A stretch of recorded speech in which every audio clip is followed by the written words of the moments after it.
Mainit na usapin ngayon ang hamon sa liderato ni BBM matapos siyang manawagan ng courtesy resignation mula sa mga miyembro ng kanyang gabinete.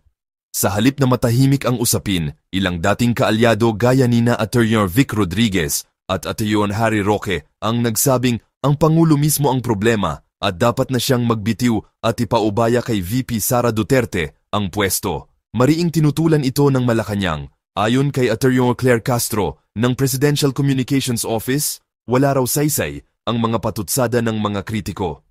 Inihalintulad pa ni Executive Secretary Lucas Bersamin si Rodriguez sa isang asong tahol ng tahol sa gabi maingay pero walang dapat ikabahala. Dagdag pa ni Castro, may sariling interes umano ang mga kritiko.